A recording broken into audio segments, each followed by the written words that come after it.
is a journey connecting the music with the people that inspire us. You're listening to the Sounds of Success podcast with your host, Jim Lombardo. Brought to you by the Rising Tide Foundation. Let's jump right in.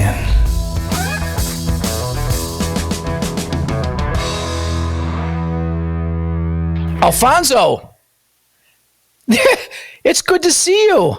And it's good to be back in the studio, my friend. Good to see you too, Jim. So for those who don't know, Alfonso is our producer. He keeps the tapes rolling and occasionally keeps us on track. So Alfonso, today, you're not going to believe this. We have a real life madman, Don Draper, in the studio.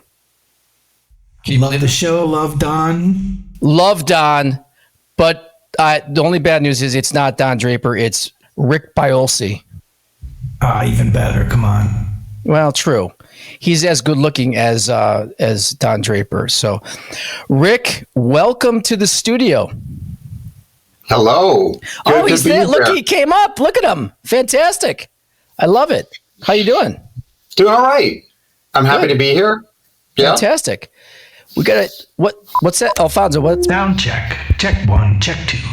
Sound check. Excellent. Okay. So, Rick, Alfonso's telling us that we need to just do some audio, kind of make sure everything's working, okay? And to do this is how we're going to test.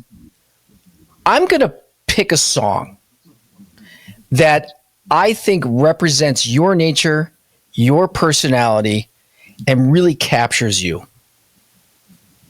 You ready? I'm very excited. Okay. I had to step up, Rick. And when I think of you and the creative role, the Mad Men Don Draper creative role that you are in, I instantaneously had the song. And I thought we would go back to the 1980 Van Halen album, Women and Children First. For the second track, Everybody Wants Some.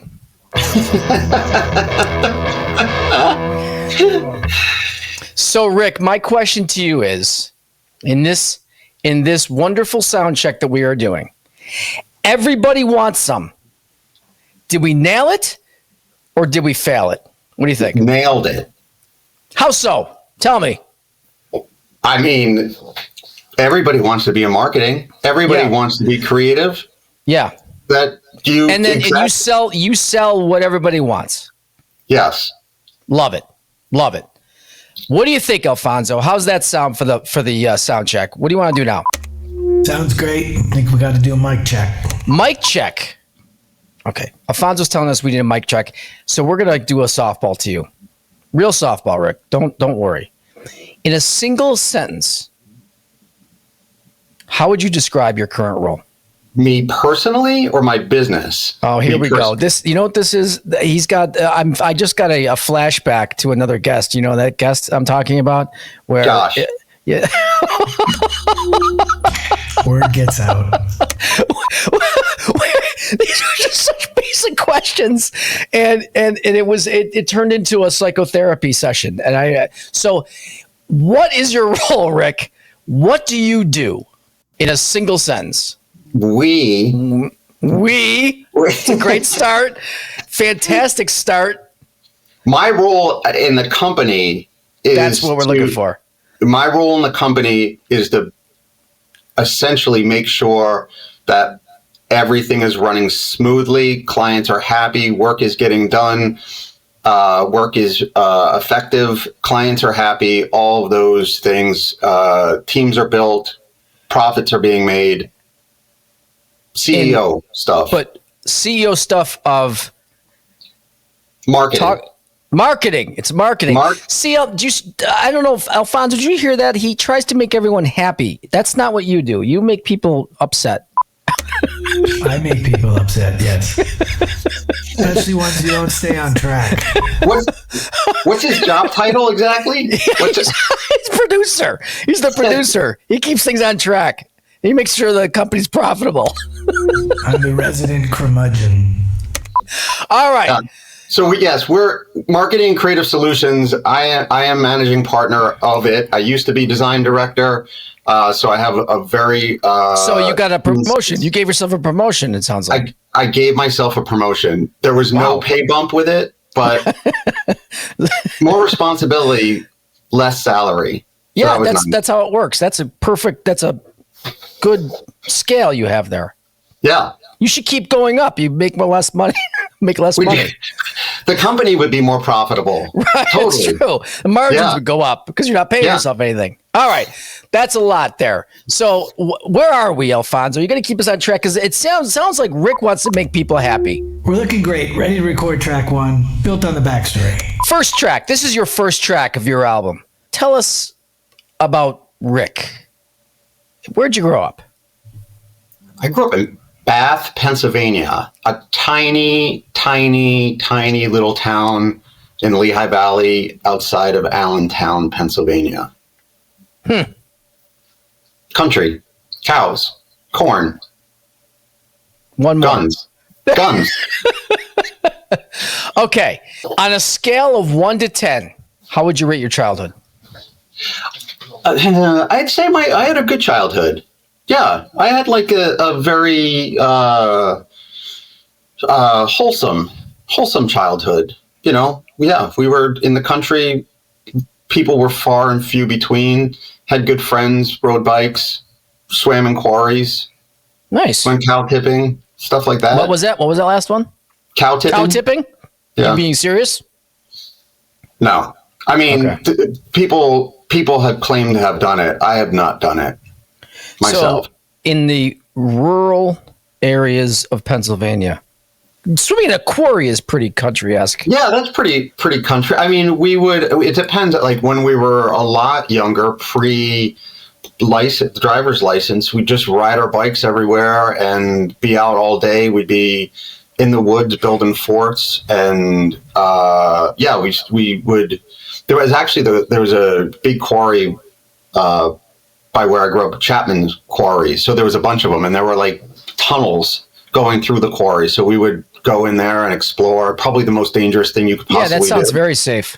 It wasn't. The quarries themselves weren't extremely safe. Just bottomless pits of water and stuff. Perfect for children. Yeah, it was great for children. Yeah, that's. I had fewer and fewer friends the older I got. That's right. You're like, what happened to Jerry? Jerry was here yesterday. Oh well. Last we heard, he went down to the quarry. What could have happened? Tunnel B. He was in Tunnel B. The slate tunnel. You know, slate, that really sturdy stone. Jerry was a good guy. All right. Okay. Talk to me about your teenage years. What are you thinking about? What are you curious about? What's going on? You still in Bath? I'm still in Bath. I'm in Bath, Pennsylvania. Have you taken a bath? If you, do you mean today or when at that point in my life? In general. In general. We did take baths there, which was, the irony of all that. The bath capital of the world is Bath, Pennsylvania.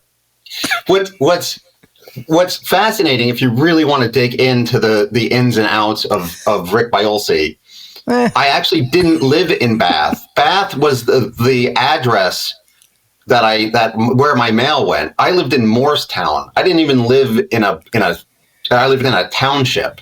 So it was Moore Township is where I actually grew up, outside of Bath, which was outside of Allentown, which is a tiny, small town in the Lehigh Valley. Well, there's Allentown. Isn't there a Allentown College or something like that? Allentown Fair. Allentown Fair. What goes on there? Pigs and stuff? Yeah. You know it. That is exactly what goes on there. People win prizes for pigs. I know they do. And pumpkins, big pumpkins and stuff. Pumpkins. There's funnel cake, and there's a fairgrounds concert hall where I saw my first concert, Motley Crue. No way.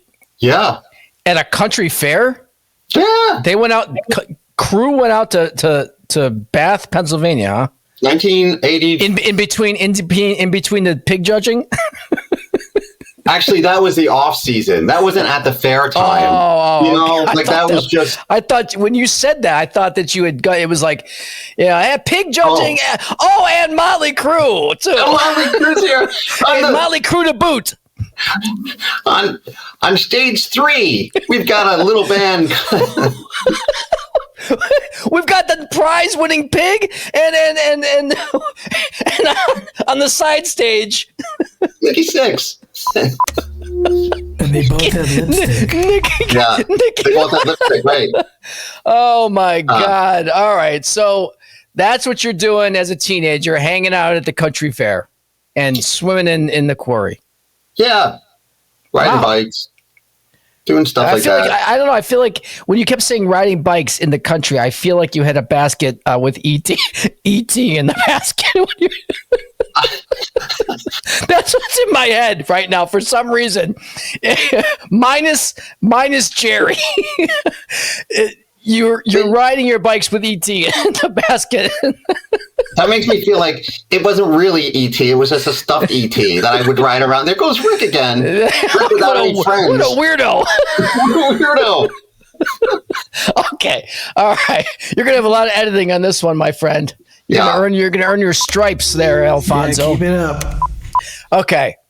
So you're in Bath, Pennsylvania. Outside of Bath, Pennsylvania. All right. Well, look, for all intents and purposes, you started out with Bath. I'm not going to do the township thing.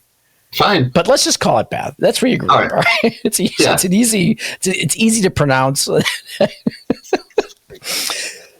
What about jobs? Did you have any jobs in the old maybe quarry scraper or something? I'm not sure if that's a job, but it's not. I had. I'm glad you clarified. Quarry scraper is not a job. That's what it used to be called. Now it's politically incorrect. It's not PC. It's not PC. It's not PC. Tell me what the proper name of the what used to be called the quarry scraper. What that is now? It's supervisor of quarry management. Right. Yeah. And it's open to all people. Yeah. Oh yeah. All right. Let's go back. We got. And you know who's not keeping us on track? Which I told you in the beginning was the guy that keeps us on track. It's Alfonso. So. No. Come on, we've got an album to finish. Jobs. All right, let's go back. Jobs. It's woo. Back to the quarry. Jobs. Jobs. My very, very first job, I picked potatoes. Oh, for cripe's sake.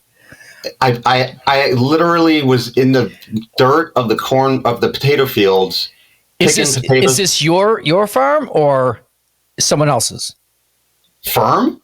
Farm. Farm. No, it's someone else's. Your firm picks potatoes now. It's also marketing and potatoes. Well, it's just, it pays the bills. Yes. Really. It keeps the lights on. No. Yeah. Was the potato picking job your land or someone else's? At no point did I say that we owned a farm. We did not own a farm. We were not farmers. That was assumed. Because you kept saying Bath, rural, farms. And I'm like, okay, the guy grew up on a farm. But that is not the case. We grew up around farms. And one of those farms would pay young people like myself, I swear to God, it was like $25 a basket. 25 cents a basket of potatoes. They just come around with the tractors. That's about what you're making now. That's a little bit more after taxes. Because that was tax-free, baby. That was totally tax-free. Oh, my God. All right. So you're picking the things. And how old are you when you're doing this, picking the potatoes? Probably, I don't know. I'm guessing 11, 12, something like that. I don't want to get too in the weeds here. But what I've never really experienced anybody. I've never talked to anybody who's ever picked a potato. So what do? You dig it up? It's underground. It's underground. The farmers, the technicians, the farming technicians, they drive around in tractors, and it just plows up the ground. Yeah. And where all the potatoes are, so all the potatoes basically just all pop up, and then you just put them in baskets. You just sit there putting them in baskets, and then you put the basket behind you, get another basket, and then they come along. So you put the potato in the basket, or you get the hose? Is that? That is exactly what it is. They come there. It puts the potatoes in the basket, or it gets the hose. Yeah. If anyone told me I was going to make a Silence of the Lambs reference with Don Draper, a.k.a. Rick Biolsi, what a childhood. Holy, you got me. Okay, let's talk about any other jobs. Anything else that sticks out? I mean, I just have rando jobs. I worked in construction for a while. How old are you? How old is that? That was 17. I worked at a pizza. Let's go back to the quarter basket potato picking. Would you consider that just a crappy job, or did you get anything out of it? Oh, it was a crappy job. I mean, I'm trying to figure out. I'm trying to think. At the end of the week, what'd you come back with? Like 68 cents. It was. I mean, I was 11. I was 11. It was 1980. Oh my god! So I probably made like $4, and I was probably psyched about it. Yeah, I don't blame you. Put a down payment on a house. Yeah, you bought your first car with it. I bought my first car with it. That's fantastic. I love that. Okay, what do you think in your 17 teenage years?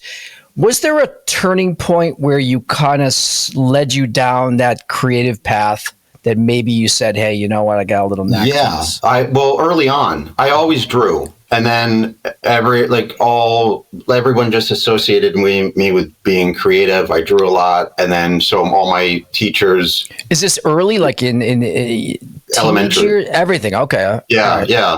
So I would. Now, what'd you draw? The potato? I drew potatoes in a quarry? Life experience, swimming potatoes and potatoes on bikes. E.T. This is terrible. This is terrible. I got to be serious here. I have to be serious because you have a good story and I want to keep going. Yeah. You instigate. I know. That's the problem. Well, you know what? You're a fun guest and I knew you would be. What are you drawing? I'm drawing. It was started with obvious things like comic strips, Snoopy, and superheroes and stuff like that, comic books, all that other fun stuff. But yeah, it was a lot of cartoons and drawing, stuff like that. But I was always it was I somewhat sort of just got labeled as being the artistic, creative kid. And, I was in special art classes and things like that in elementary school. And it's just it started as long as I can remember. It was just the path that I was going to be on. Nice. Yeah. Anything that sticks out that you did that you said, you know what, that's a great project that I did? No, I mean, through at different eras of my life, there were just different things that I did that were, I mean, I a drawing of this or a drawing like that. There was a time when I was, painting band logos and stuff like that on different, You did all the artwork behind me. I did the Rolling Stones logo. That was early on. Nothing that I would say. I mean, I don't know if this is the place and time to dig into my deepest, darkest fear. My fear of being on podcasts. No, because we're gonna get there. Is this teenage years still, or you fear in teenage years, or no? Well, no, I was just gonna say you're gonna love it. Track 2, you're gonna love. All right. You're going to love it. So I think you save it. Now, Alfonso just texted me. He said that one of the superheroes that you drew was Super Potato. Is that right? Because Alfonso's, I'll tell you, he's acting weird today. So I don't even know. Are we going to go through this again? What's interesting is that for one of our clients, we actually had to. They use starch to make food ingredients, and they were doing an internal campaign to try and promote all of their core starches, which is potato starch, tapioca starch. Right. Anyway, we had to come up with something creative around it. So we came up with this idea of the super starches, one of which was actually a potato, one was corn. Oh, no way. That's great. The incredible husk. Wow, it's very ironic. And I didn't even set that up that you happen to have your work just sitting right there. What else do you have there? That's it. This is the only thing because it's a stress ball. And I have a lot of stress. You're very nervous. I'm making you very nervous. Generally. Yeah. Well, Alfonso makes me nervous. All right, Alfonso, what do you think? I mean, that's a great start. Rick, good context, by the way. Alfonso, what do you want to do? You ready? You ready for track 2? Let's do it. Sounds of Now, track 2.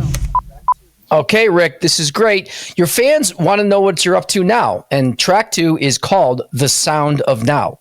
So, Rick, I was a big Mad Men fan, right? And obviously things have evolved since the 50s, right? it's about the same. You're drinking in the office, right? Yeah, smoking. Womenizing. Yeah. Okay, so things have changed, but I'm telling you, with the advent of kind of DIY type Canvas out there and things along those lines, and also a lot of firms out there. Yeah. I would think that there's a ton of competition. Yeah. So I guess, Rick, how in this world of marketing agencies and do-it-yourself type stuff, how do you differentiate yourself? We try not to do that. Everyone's doing the differentiation thing. We tend to just be like everyone else, and that's easier. It works better for us.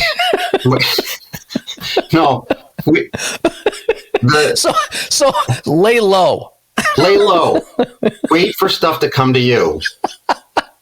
Reactive, not proactive. That is a great business strategy, and I commend you on that. Yeah, it's actually a part of a course that I teach in business. Just be careful, not to get too different. No, seriously, talk to me. Yeah, absolutely. A lot of the business that we get, it is word of mouth or referrals because we have really great relationships with our clients, and we're good at what we do. We're committed, and generally speaking, a lot of what we're working on with clients, it takes quite a bit of time, a lot of collaboration, and we make it fun. So, how do you make it fun? But just in terms, popcorn in the office, ping pong. Well, let's not go crazy. I mean, right? Okay. I know. But just in terms of our personalities with clients, like we are kind of, we're serious about the work, but we make sure to make the time that we spend with our clients not just all digging into the nitty gritty. We just make it, we just have a little bit of personality. That's all. So I'm curious, have you ever had a situation where you're in the creative process, you maybe push too far, and then the client makes you go back and you almost have to like sacrifice the creativity to make the client happy? Has that ever happened? A lot. Yeah, yes, that happens oftentimes. Is that frustrating? Yeah, but not all often. I mean, that's part of the magic of the process, because sometimes it needs to be pushed back on. It's sometimes we feel we really nailed it, and there's a client who's just not really necessarily getting it or understanding it, and something that we really believe in doesn't get done. And that's frustrating. But we expect there to be push and pull we want to push things and always do push things. We usually provide something a little bit safer, a little bit pushed further. Today, with the competition out there and the do-it-yourself stuff, and just like there's so much access to so many things, including just jumping on the internet, ChatGPT, and trying to figure things out for yourself. I believe that the real value that we bring to any client is being able to see the whole picture and knowing where creativity fits into that. Creativity is an essential part of things, but just one part of it. It really is understanding the big picture, taking a look at all aspects of what are you trying to do? Who's your competition? What does your audience want? What's going to resonate with them? And being able to see that whole framework and then build something around it, and not getting too caught up in the weeds or the nitty gritty. And I think there's a big misconception out there oftentimes with our clients that their customers care, and they don't. That's interesting. Talk to me more about that. Well, don't care about what? Care about the marketing campaign so much, or care about what you're doing, what you have to offer them. What they care about is solving their problem. Like they have their own problems, and they're bombarded with advertising, they're bombarded with other messaging, they're bombarded with their own problems and their own life, and they're getting their kids to school, and life is busy and complicated and messy. And in order for you to get their attention, it needs to be a really strategic, focused, kind of like the fire truck in the background. Is that kind of like actually, it really is. It really is that. And what's funny is that the fire truck's not saying, "Hey, we got a lot of things to do, and we put out fires, and we are going to save your kids." Right. It's just like, boy, you couldn't have made that connection any better, huh? Boy, what a marketing genius. I've been called that many. Yeah, you know what you are? You are a Superman.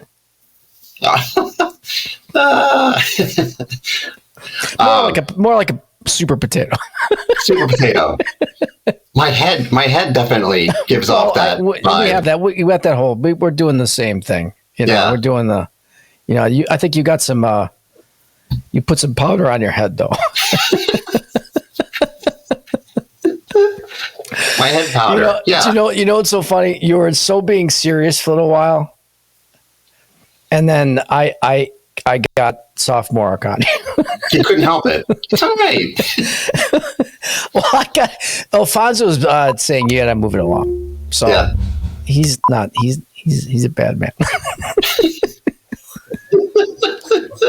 God, are we having a podcast here, or what are we doing? Okay, so you're an entrepreneur. Yes, I mean you put yourself out there, right? Yeah. And I'm curious if you've ever had pressure to create. Yeah. Well, I mean, that's the question. Do you ever have?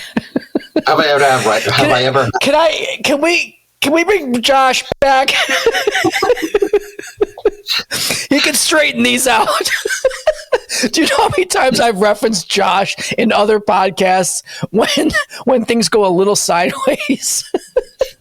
And then I get the guest will look at me like, "What are you asking me?" I'm like, "It's pretty straightforward. You ever had a problem or a challenge creating?" Of course. My whole career, there's been times when that has happened. Do you worry that the idea won't come? Well, less now than ever before. I'm usually, the biggest challenge that we face now is time, because everybody wants everything immediately. Everybody wants some. Everybody wants some right now. Yeah. But I'm confident. I am very, very much confident that the process, our process always uncovers the right solution. And sometimes it takes a little bit longer to get there. Sometimes it's easier, but between our expertise and our 25 plus years experience and collaborating with the clients who know their business better than anybody, we always get to a place where I'm never worried that we're not going to be able to accomplish the job. Right. I will say that the more writer's block stuff would come, it was earlier in my career when I was more focused on design, when I was more of a designer or a design director, when I was specifically, my job was the creative. I don't think we haven't set the stage here a little bit. So why don't you maybe tell us a little bit about the firm and who you are the managing director of this firm? I am managing director of this firm. So is that what you call it, this firm? That's actually a really good, that's a good name. Yeah. We might change that. I'll take some royalties on that. Go ahead. So talk to a little bit about the structure of the firm, how it's organized, how it kind of got started. Started the firm in 1999 with a very, very good friend, a friend I grew up with. We were both had the same creative aspirations. It was much more on the graphic arts, graphic design side of things. What makes you decide to do that as opposed to, for lack of a better term, just going to get a job? From my early days of drawing, I went to school. I got a BFA in illustration, thinking that I would illustration is an extension of drawing, how you can make money at it. But had a minor in graphic design. Computers were big at the time. Illustration's a longer road to get into. Took a job as graphic designer, moved my way up from graphic designer to art director, moved to New York City, got a job from where did you go to school? Bridgeport, University of Bridgeport in Connecticut. Oh, get out of here. Okay. Yeah. Interesting. Lovely town. Well.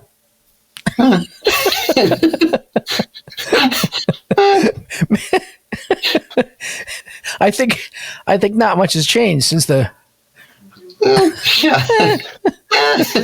I think they knocked the factory down. Yeah. Anyway, go on. I'm sorry. So, yeah, and then I graduated. I apologize to all Bridgeport listeners for Rick's. I'm pretty sure they're aware that.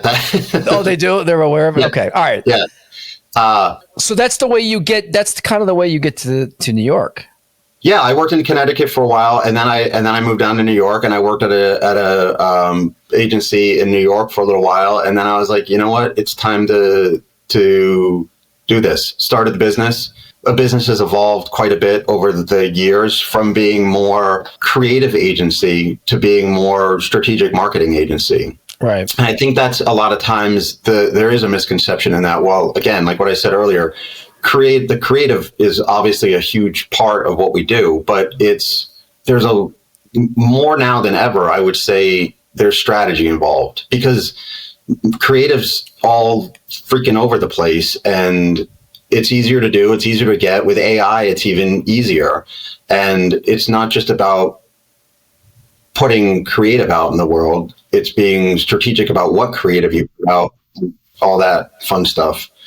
And that's what we do. Bartley Dick. We're a marketing and creative solutions agency, and we help businesses to better tell their stories, connect with their customers, generate business, lead gen, full rebrands, helping them refine their message, whatever they need, website development, basically all the pieces of good marketing and communications. We develop that and help businesses of all sizes and shapes and colors to get more out of their marketing, get more return. I got to think that you, and again, it's an assumption, but you tell me that it's mentally draining to go through the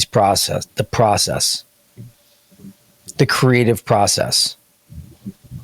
Yeah, I mean, it is, but it's very rewarding. It's exciting doing it, but yeah, at the end of all of it, but you're also managing a business too, right? So you've got to kind of you got to toggle a little bit.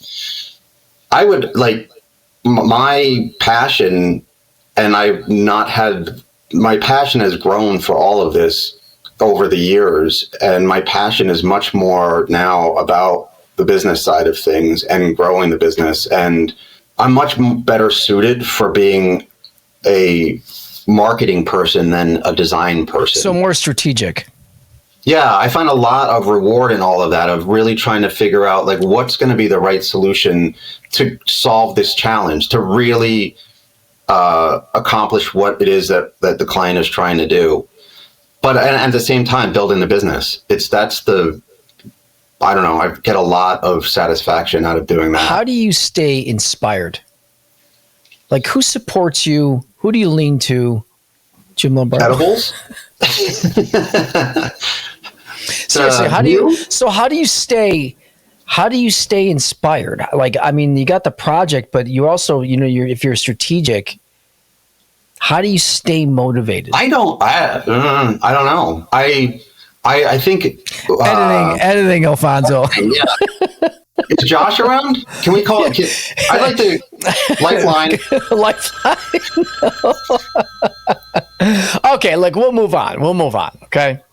Is there anything that happens really sloppy and messy behind the scenes that a client doesn't need to know and even doesn't even want to know? There's a lot of messiness that goes on behind the scenes. There's a lot of rounds of revisions on work that we're doing, whether it's on the strategic side or on the creative side. That it's like the cutting room floor stuff. Right. It's like a lot of things that we try that just don't work.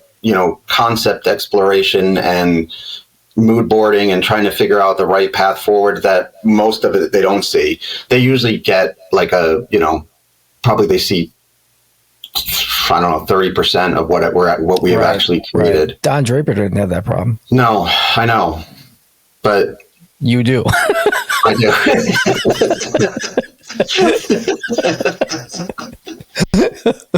So okay, get ready, because this is a Josh question. Yeah. What makes a good advertising campaign? Ooh. Clear, compelling, consistent. It's a campaign that has a clear message. Look at that. You got that? Do you have that patented? Trademarked? Clear? I have my cheat sheet here. Yeah, that's nice. I'm actually ChatGPTing. I'm like, that's fair. Oh my God, he's going to ask me a question. What makes a good advertising? What makes a good advertising? Dear ChatGPT. Hold on. DIY management. Yeah. There you go. Oh my God. Okay. But serious, it was the 3 C's. That was nice. That was very concise. Yeah. It's clear, concise, compelling. So it's a clear message. It's a value, the message has to be valuable. That's where the research comes in. The strategy comes in, is this message going to resonate with the audience? What do they care about? Not what the client cares about, but what does the audience care about? What's going to get them interested? And then concise. It can't be thousands of words of trying to tell them everything. It's just top level, nice, pointy, targeted message to get them to find out more, and then pound that message home across all the platforms. But same message, but in different ways, in keeping it fresh, different creative, but still the same message. 15 minutes will save you 15% or more. So I as you were talking, I was thinking, it seems like the volume has been going up. Do you see things just getting louder and more extreme to try to get and grab attention? In some ways. I mean, that's like the big boys and the people with lots of marketing dollars and that are, bigger consumer brands. I mean, maybe not even consumer, but there's definitely a lot of that. But there's still, I feel as though a lot of our clients are more, it's not being more daring, it's being smarter about how they're doing it. I do feel like, because there's so many platforms and ways to get in front of people now, like I think people are being, the smart businesses are being more strategic about where they're putting their message. What platforms working the best? it really depends on what your business is and where your audience is living, and like where do they get their information. And it's not in any way one size fits all. I mean, obviously, social is obviously a huge thing. Video's big still. But it really just depends on who your audience is, what kind of money you've got to spend, and what your competition's doing. All of those things come into play to decide. Like, one platform might work the best, but if you don't have the budget for that, it's determining how do we use what you have to get the most return. AOL is a good one. Yeah. Dial up. No, nobody's doing that anymore, and so it's like it's a new frontier. It's totally. It's so affordable. It's really. I mean, you get a lot for your right through a landline. Yeah. Wow. You're going retro, and that's smart. A lot went into that. A lot went into that. A lot of R&D. A lot of R&D. That's right. It's picking potato money. Yeah. Oh, Alfonso, get out of here. That's how we differentiate ourselves. Everybody can do digital. That's right. We're going retro. We're going retro. You want information? It's going to take you like 6 minutes. And people have that kind of patience now. Yeah, they do. A lot. That's a lot. Yeah, attention span. What's the news today? And oh my God. Okay. How do you price a campaign? And I would assume it depends on what they want and so forth. Yeah, there's a sliding scale on it, but it's all based on the foundation of it. What do you get for $100? $100. Oh my God, you could get a lot for that. That's not potato money. You know what, Rick? The thing is, I know you a little bit, right? And I want to be serious because I love your business. I love I love creativity, and the question was, what goes into the pricing of a campaign? I'm going to shut up.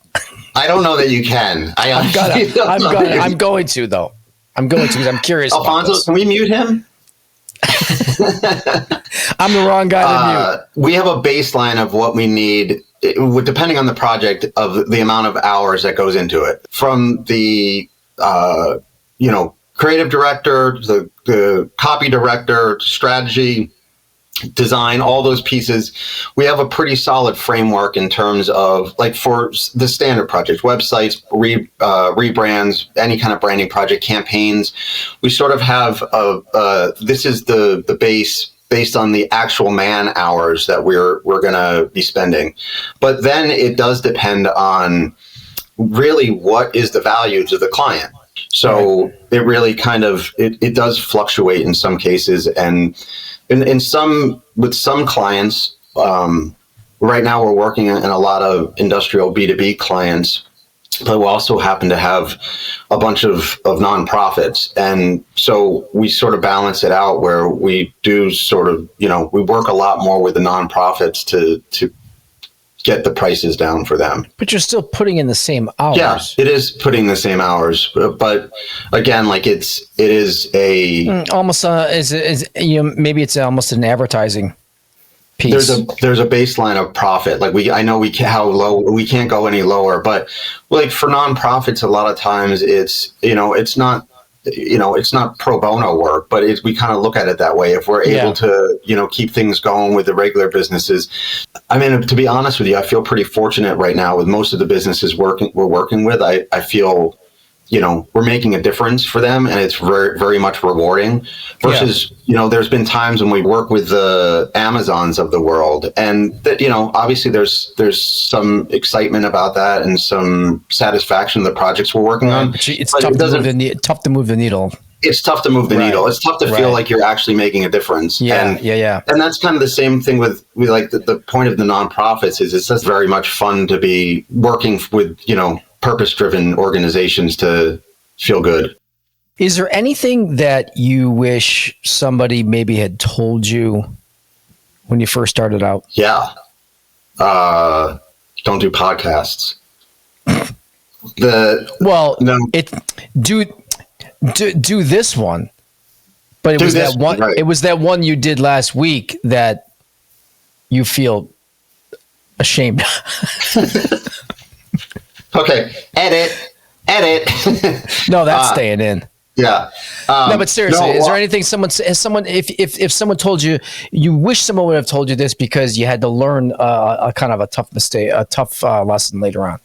Yeah. That's actually probably the easiest question you've given me. It is that running a business takes business savvy. Whoa. just because. Hey, marketing. Yeah. Just because you're good at something. Josh, this is marketing. Yeah. Okay. Josh isn't here today. He's sitting. He's one of. Alfonso, that would be the first time. You come to this thing drunk before. All right. So the question is, is there anything that somebody could have told you when you first started? Truthfully, perfect.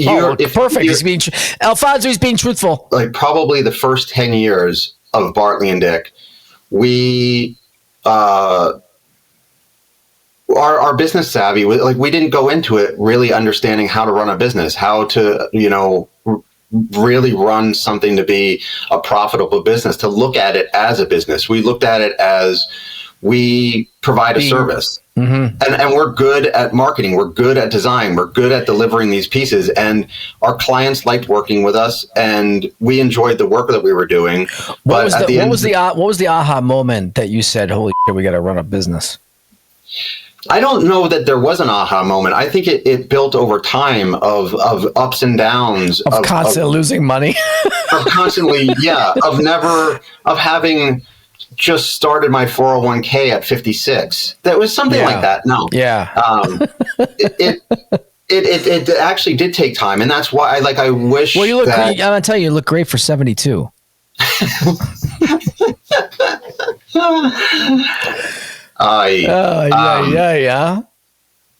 I wish that I would have taken a business course or even been more just aware of, I worked at a smaller agencies and never really thought of that side of things. As much as I wanted to start my own business, I honestly thought what makes a good business is being good at what the business does. And we were good at what we did. Right. Who's that? Yeah. Somebody calling you? No, I'm just I had someone. ChatGPT. I told someone to call me at 5:07 so I could say, I have to take this. I got to go. If the date wasn't going well. Do me a favor. Oh, it's my mom. Hold on. I think it's. No, I've never had anybody do that. Stage a call so they can get out of the podcast. As far as you know. Which actually is brilliant. I mean, I would not like it, but I would respect it. Respect it. Okay, let's talk about mistakes or failures. You kind of went into one, but has there been any real defining kind of mistake or failure that stands out to you, mostly in Bartley and Dick and running that business? We got ourselves into a situation where we had one client that became very, very big. It was a great account. It was lucrative. It was rewarding, the stuff we were working on, but it consumed almost all of our time. And so we spent a very small amount of time pursuing other business, or even just doing our own marketing or anything like that. And that client went away. Not by anything that we did, or we did a very good job for them over the course of about 2.5 years. And then they were kind of well, we got everything we need right now. We can kind of run it in-house. Thanks. And that was diversify. Yeah. Right. Like that's the, Yes. I don't That know was if the you've second. ever That heard was the second part of the question. That that's a tough moment, no doubt. But what was the learning that you took away from that? I always feel like that the universe is telling you something when things like that happen, right? Yeah. I totally agree with that. I can go into a lot of stories like that where it's like, I feel like that's the, Well, that's Josh's podcast. Not that. Yeah, but it is true. Like, I feel like that's where, the successful people, not that I'm saying I'm successful, but it's like taking the mistakes and figuring out where's the lesson in all of that. What was the lesson in that? It was diversified. That it was just being more, not reliant on customers coming to us and like word of mouth stuff, and like being proactive of like always being out there. And just out of curiosity, how'd you do that? So, I mean, I'm not too sure what percentage of the business was that client, but are you kind of at square one? You're like, all right, now we gotta do something. Yeah. I mean, it was significant. It was a bad year. Let's say that. Yeah. But so how did you become proactive? Like, was there anything specific that you did that got you proactive to get in front of more clients? Yeah, well, I mean, interestingly, and I might request this part be edited, but the interesting thing is making sure that we make time to do our own marketing. Like that's actually it's the cobbler's shoes. What did you actually do? A bunch of mailers, a bunch of phone calls? Like, what did you do? You could talk about strategy all day long, but you got to have some action. So what did you actually do? Because that's a really defining moment, right? You had a big client, they're gone, bad year, got to do something. So what was it that you did that was actually actionable? You set the place on fire. Yeah, exactly. And then we got a lot of down, big insurance check, and everything was. I mean, how many fire trucks are going to come by? Just out of curiosity, like, is your building's not on fire, is it? Let me run down there and see if I can. I'm concerned about you, Rick. To answer your question from before, one of those questions, I think the mindset shift in terms of just generally it wasn't an aha moment at one time, but over the course of a bunch of years, I realized that the mindset has to be what is the best thing for the business and not what is the best thing for the client. Right. And that's was a big pivot for us, of even being able to be confident and comfortable to say that particular piece of business that we could get is actually not going to be good for us. That's going to hurt us. Right. And to be able to turn stuff away and say what is best for business.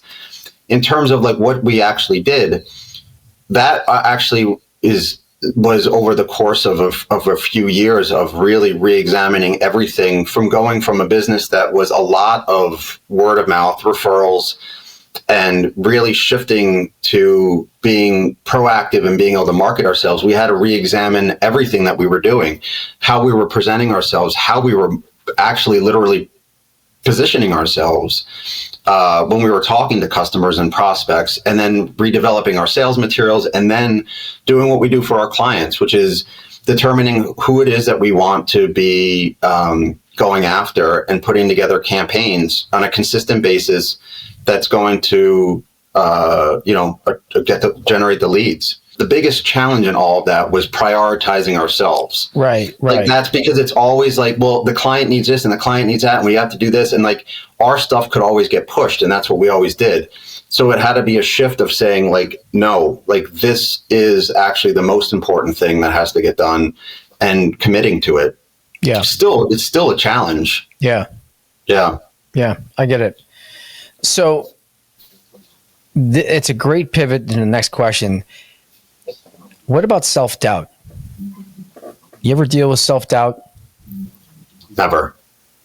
I mean, no. Yeah, of course. I sort of got labeled as creative as a kid. it took on a life of its own. It was sort of just kind of assumed that I was going to do something creative and go in a creative field. And I perpetuated that story or that narrative or that whatever, that path. Like I took that path. But what's really fascinating to me is that being a creative professional, that my sole responsibility was the creative. I actually was less satisfied in that arena. And that's where more of the self-doubt came from. I had more self-doubt when I was just a creative, when I was just doing creative work, because there's a lot more subjectivity around creative, right or wrong. It's creative. Everybody has their freaking opinion on what's going to work and what's not going to work. Right.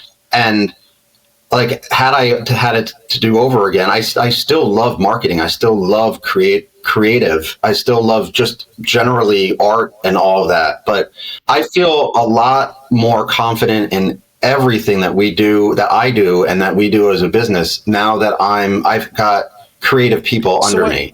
When it creeps in, yeah, how do you handle it?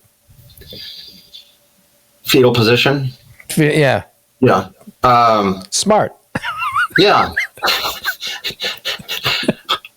That helps, right? Oh, jeez.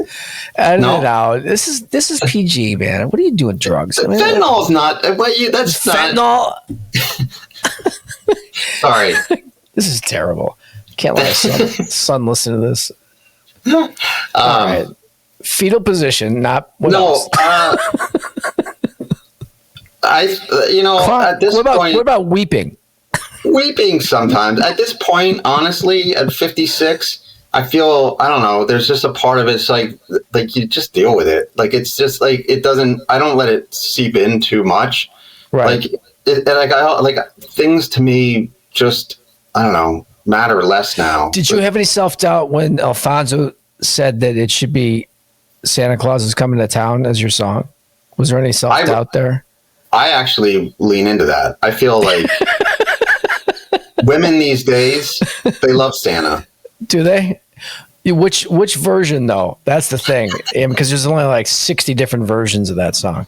All right, that's for later. That's for later. Yeah, that's for later. Because Alfonso wanted me to do that. I don't know why, but the Kris Kringle. That's the version.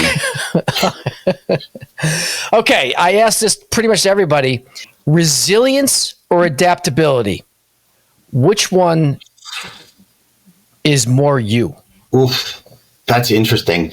I would say resilience. I think adaptability was me younger me. And adaptability feels more reactive. Resilience is proactive. Is our session over? Yeah, sorry. I can't believe how well you can hear everything. Yeah, for anybody who doesn't know, the therapy clock just went off, and I think our session's over. It's 10 minutes before you'll see me next week. I think we've gotten as far as we can go. I'm good. I don't think I need to see you anymore. All right, that's a good way to duck resilience or adaptability, and which one exemplifies you more? Resilience. I'll take resilience. Why? There's something about it that feels more, actionable somehow. I know it's not necessarily, but it just feels like it feels more ready to fight. Okay, so is it powering through? Would you think it's a fair definition?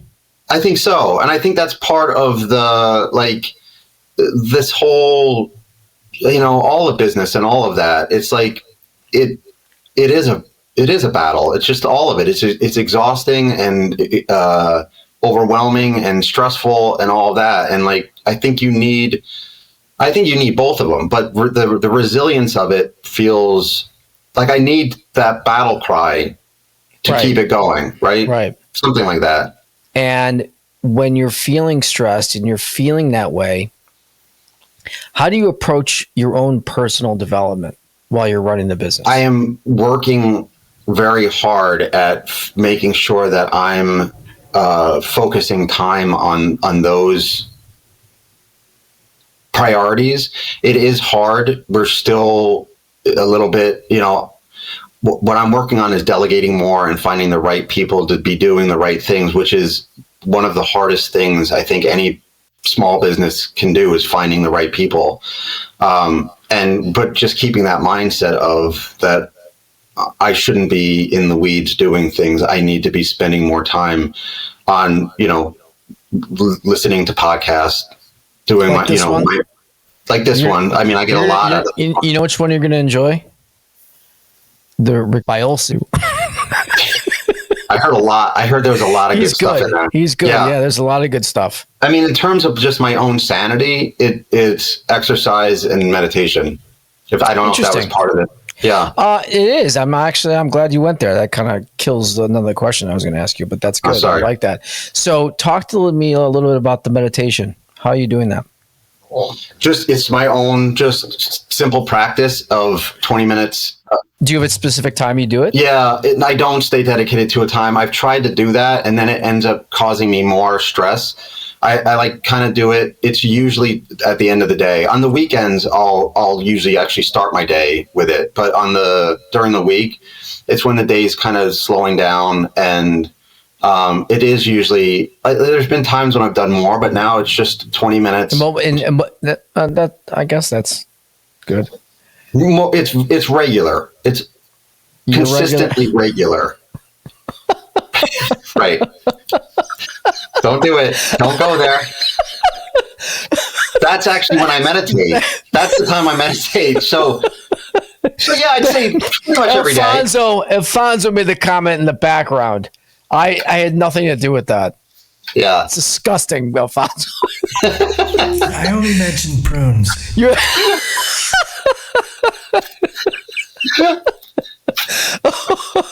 Oh my goodness. And what was this? What was the second one? It was exercise. Okay. Well, what do you do? Jazzercise? Some jazzercise. I go to Curves. No, I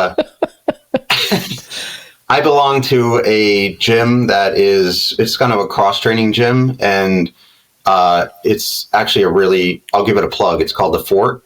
It's like small. It's like very four people in a group, personal training, and really smart workouts where you get strength training, and it's really good. It keeps me completely level and sane. It's a hard enough workout that I feel good after. Now, okay, the meditation is not necessarily consistent, but is that consistent?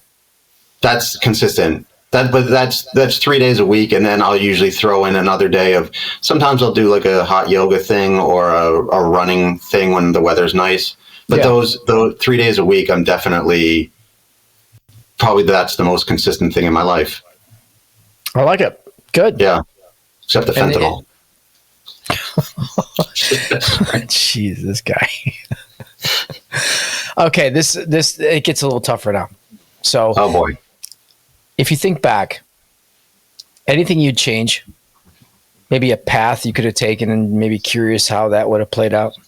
I would have taken a different approach to my entry into the creative world. I would have probably gotten, a master's of business. I probably would have been more focused on the marketing side of things rather than just the design side of things, stuff like that.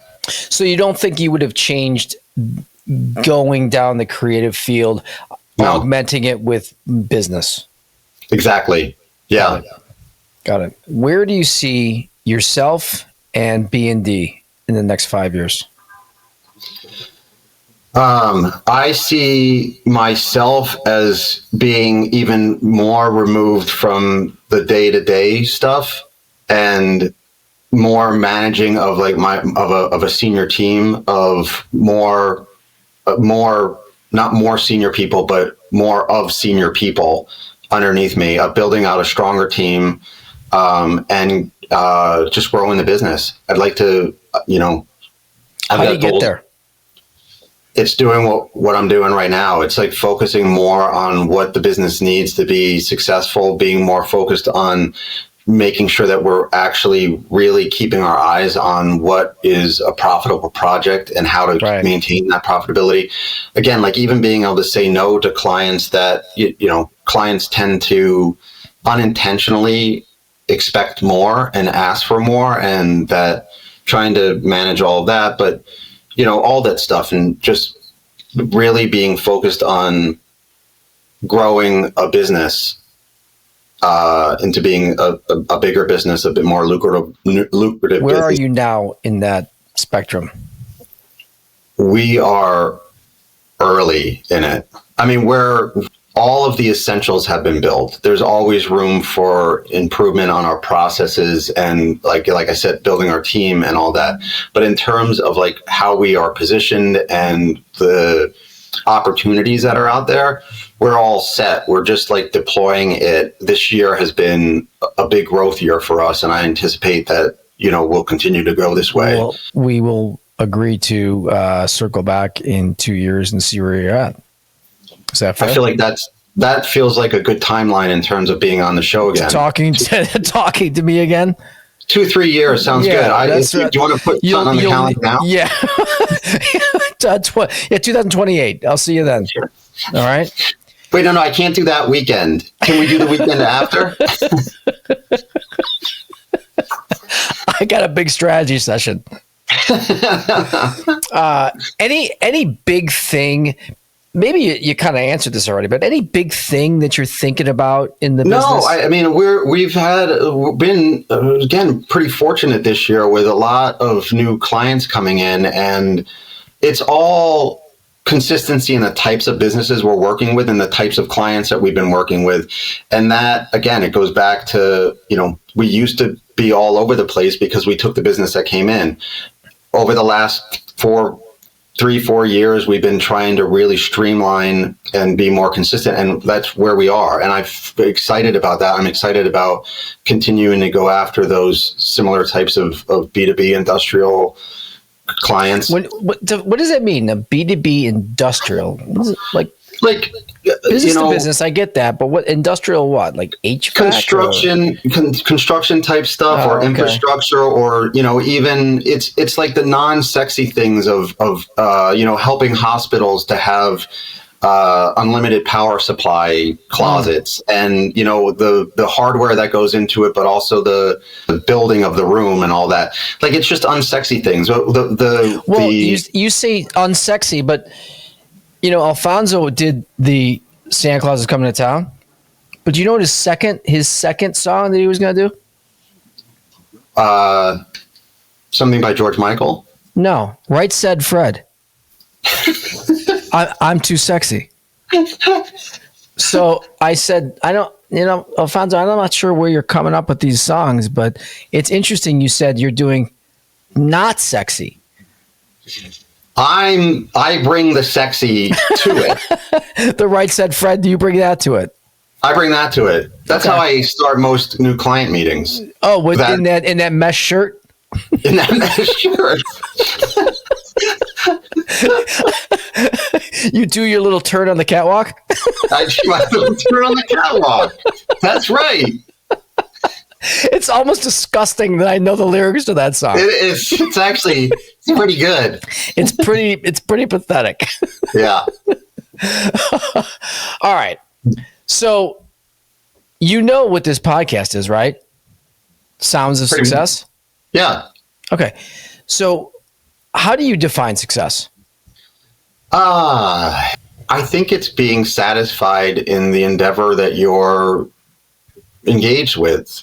I think it's it's satisfaction. If you're satisfied with what you're doing, then you're successful. And I mean, maybe that's too vague, but it feels like that's I don't know. Success could be a million different things to a million different people. I think. No, I didn't ask about a million different people. I asked you. Yeah. I think it's feeling. What does it mean to you? To me, it is feeling satisfied in what I'm doing, like feeling excited about it, certainly the finance is a part of that as well. But truthfully, me personally, I've been less profitable the last couple of years because a lot of it's been going back in investing in the company, and I've never been happier. So I think success is just feeling good about what you're doing, being excited about it, wanting to get up in the morning to do it, and generally being content. You know what the follow-up is? Are you successful? I would actually, yeah, I would say I am successful. There's a right and wrong answer to that. Wait, are you waiting? Like, no, I'm not successful. Did I win? No. Ding, ding, ding, ding, ding. He did it. Alfonso, he did it. He gets a cup of peanut butter. He did it. He's not successful. No, of course not. That's why I asked the question. I mean, if you feel successful, and again, it is a feeling, right? And I think you're 100% accurate. It's not for me to say, it's for you to say. Yeah. Right? I would say, generally speaking, do you feel successful? Do you feel successful with your beard?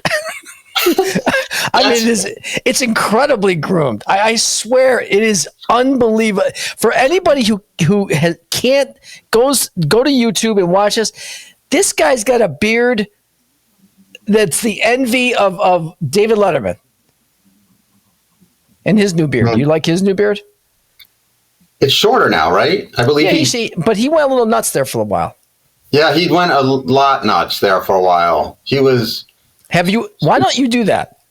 Like, let it go down like the mid part of your chest. I would not. That is not. No, thank you. It is an amazing. It's unbelievable, that thing. You know what? I might do that. Is it real? Is it real?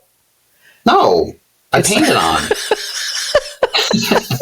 It's a weave. It's glued on. Instead of wearing a toupee, you wear a toupee beard. It's meticulously glued on one hair at a time. Which is brilliant. That is pivoting to the opposite. Most people would wear a toupee. You wear a beard toupee. Right.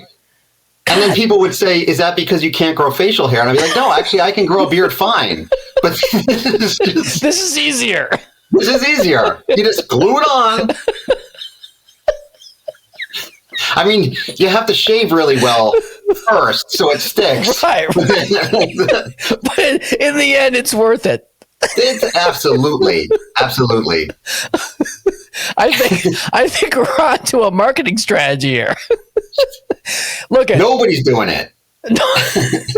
Alfonso, did you say something? This is probably the longest album that we've had so far. Yes, I would agree with that. It's great, but we need some liner notes. All right, great plan, Alfonso.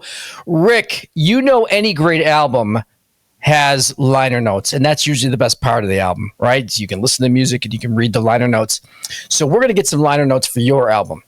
This section is where your fans are going to really get to know you. Most of the people in Buenos Aires, they're going to really get to know you. All right, are you ready? This question dumbfounded another guest. All right, but it's not going to dumbfound you. Who is the closest person you know, first name only? Scott.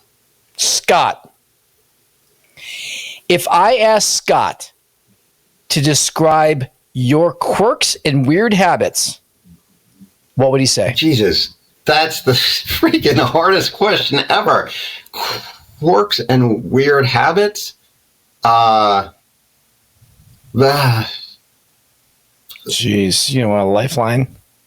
I do want a lifeline. He would say, his glue-on beard.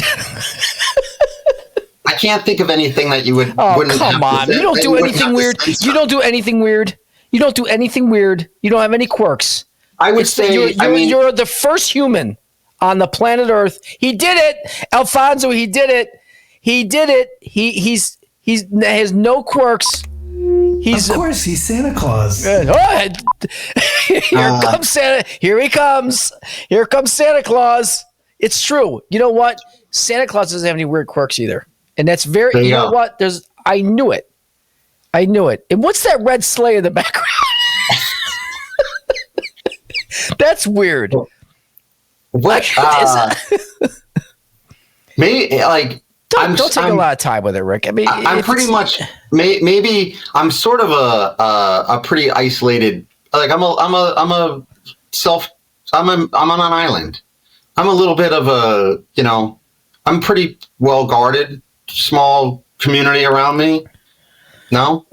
See, I feel like you were searching for something. You want a quirk, I give you something and it's not good enough. Yeah, but it's what Scott would say. I'll have to interview him later. He might say something like that, or he could say, I'm very meticulously neat. How about that? That's actually true. I'm extremely neat. Wow. You're like the resume question. What's your faults? And you said I'm too good. I work too hard. Yeah. All right, Rick. I don't know. We're gonna move on to another one. Honesty. That's my quirk. I'm too honest. Yeah. Yeah, you said I'm going to be honest with you a couple times today, which I appreciate. Okay. Sure. Next one. If you could instantaneously master any skill, what would it be? What would it be? It would be a musical instrument. I kind of feel like I want to say playing the drums. I think I would really enjoy that. Do you play drums now? No. But I've always... What level? Like master. I would want to master them. Neil Peart level? Yeah, exactly. Totally. Yes. That would be cool. That would be very cool. You could play with Motley Crue at the county fair. I bet you they couldn't get to the county fair now if they wanted to. Yeah, no, they could actually. Yeah, they probably could. They probably could. I would like to see the crowd though. It would be. It was always an interesting crowd. All right. When you need to hit the reset button. Yeah. What's your go-to zone out activity? It's either there's meditation for sure, or I could go with a nice, if I'm really stressed out about something, I'll go for a nice long run. Or if it's really just a day, like a normal everyday day, it's like just stupid binge watching something. Okay, give it to me. What have you been binge watching? I just actually started. What is it? I just started Pluribus on Apple TV. What the hell is that? It's a new one by Vince Gilligan. Dead or alive? Who do you have lunch with? Oh, I hate these questions. Do you? You want to just shut it down now? Just shut it down. Could we? Just George Clooney. Really? Oh no, I'm kidding. I'm totally kidding. That'd be a cool lunch. You know what? I don't know. Anything you say, I'm just gonna sound like Come on, Josh. Yeah, Josh. Actually, that's who it would be. Would it really? No. I would probably want to talk to like an Einstein type person, just because I am. Wait a minute. An Einstein type person. How about we just go with Einstein? I'm going to help you along here. Okay. Yeah. Thanks. Look, because I like that's very far from my skill set. Yeah, obviously being an Einstein, but I'm always fascinated theory with of relativity. That's. I do. I like it's the freaking like science fiction. Do you think that you'd be able to keep up with him? No. You wouldn't be able to keep up with his hair. No. I could probably get it on the beard. Beard, right? Yeah. And then you know what? You could just do a comb over with the beard. But I might actually change it to Stephen Hawking. Stephen Hawking. Yeah. Stephen Hawking, which makes the next part of this question even better. Would I date him? No. Okay, you're with Stephen Hawking. That's your final answer? Yeah. Okay. And you have lunch. Fantastic lunch. And then the check comes. Who pays? I would pay. Come on. Why? Because It's about reaching for the wallet. It'd be easier for you. It would just be an honor. It would be my honor to take him to lunch. Would it be an honor to take me to lunch? No. If that was the if that was the case, then I would say you pay the bill. All right, that's fair. Yeah. I don't have to worry about that because I don't think we're going to lunch anytime soon. So, okay, Stephen Hawking's and you pay the bill. Yeah. Great. You kind of alluded to this before, but money or meaning?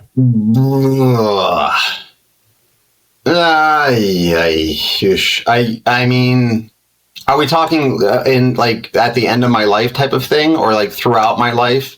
Oh, like, Jesus. Well, right now, man, right now, where you are right now. I'm not going to talk about on your deathbed right now. You're asking me to make the impossible choice. I need to know what the parameters are around it. Are you saying I would have no meaning in my life, but I'd have ultimate? Alfonso, I'm going to move on to the next one. That's the shortest. That's the shortest question, money or meaning, and it baffled him. Meaning. Good, excellent. All right, this one you're gonna love. Books or movies? Movies. Which movie do you think everybody has to see? I think he's getting winded. Alfonso, so I think he's getting. I think he's getting sleepy. It's so much pressure. Pretty Woman. Excellent. What about a book? Pretty Woman. We're keeping that one. No. What do you like about Pretty Woman when he snaps the thing? I love that scene. Yeah, I know. I know. I you know what? If you're saying one movie that I think everybody should see, Shawshank. Can I say that? You sound really convinced. Shawshank. But you're a movies guy, aren't you? Yeah, but it's like those questions are like one movie that everybody should see. It's so which definitive. one sticks out? That's one Shawshank. that would stick out. All right, yeah. that's fair. It's a new one. It's a solid one. It's got a good moral. Start living or start hell dying. of a cast. Hell of a cast. All right, let's move on to a book. What's one book you would give as a gift? I would give. Who am I giving the gift to? You know, if the marketing thing doesn't work out, you can be a psychotherapist. If I would, I mean, fictional books, The Stand, Infinite Jest. If we're going with here's the thing. Think and Grow Rich. Think and Grow Rich. And what was the other ones? The Stand or Infinite Jest. All right, we'll get those down. Thanks. Put some links to that. I don't usually allow that. Which is that? Whoa! I heard Alfonso. Alfonso? I love these liner notes. What about a bonus track? A bonus track. Perfect. Alfonso, perfectly planned. And you didn't seem like you were sound asleep or anything. Rick, this is... Rick, we're going to do a bonus track. Okay? So we started out today's episode with a track that we felt captured you, and we had a couple, right? Right, said Fred. Santa Claus is coming to town. Yeah. But we settled on Van Halen. Everybody wants some, right? And we felt that captured you, your nature, and your personality. But now the fans want a bonus track. A song you think best represents you. So, Rick, lay it on us. What do you got? Led Zeppelin, Ramble On. Led Zeppelin, Ramble On. So it begs the question, why does that represent you? Because I think it's kind of like sort of a a little bit about perseverance, a little bit about finding meaning in life, a little bit about like getting the most out of life. You know, I don't know. It's a little bit about the journey. It's not about the destination. It's the journey. All right. That stuff. Yeah. I'm almost afraid to do what I'm going to do now, because if that's what you've got, it's a great song. Actually, the second time someone's picked that song in our podcast. Really? Yep. Was it Josh? No. But I did not do this because I felt almost like I was going to ruin the song. But it's not anything that nobody knows. So Ramble On is the seventh track off Zepp's second album, Led Zeppelin 2. Look at it, just in time for the fire. But what's interesting is that song, the lyrics were influenced by J.R.R. Tolkien's fantasy novel, Lord of the Rings. Mm-hmm. Do you know the references? Yep. Okay, why don't you do the fun fact then? Gollum, the evil. Gollum, yep. Yeah. And Mortar. Yep. And who else? There's one more. He talks right after Gollum, he references the evil one. Right? And that would be Sauron. Sauron. The ruler of Middle Earth. And when we were talking about this podcast, I actually said, Rick is a lot like the ruler of the Middle Earth. If I don't get Santa, I usually get the ruler of Middle Earth. Yeah. Sauron. Yeah. I usually get Santa or Gandalf. Actually. Or Bilbo Baggins. Oh, man, Rick, this was fantastic. And I got to tell you, Rick, that's a perfect closing note for today's session. Big thanks to Rick Biolsi, the creative director and managing partner. We didn't even talk about that. You got a lot of titles. It's quite a CV of Bartley and Dick marketing. Rick, thank you for recording your album today. That was really, really fun. Likewise, it was actually this was a lot of fun. I appreciate being on. Did you think anything otherwise? No. You were afraid. You were a little nervous, though. I was a little nervous, But you did great. You did great. I feel good. If I ever go into politics, I was nervous that Yeah, you. That's stick with marketing. Fair enough. All right. So if there's one thing that we all seem to share, regardless of background or profession, it's our shared love of music and making connection with the great people like we did with you today, Rick. Until next time, I'm Jim Lombardo, where the sounds of success are unscripted, unfiltered, and unforgettable.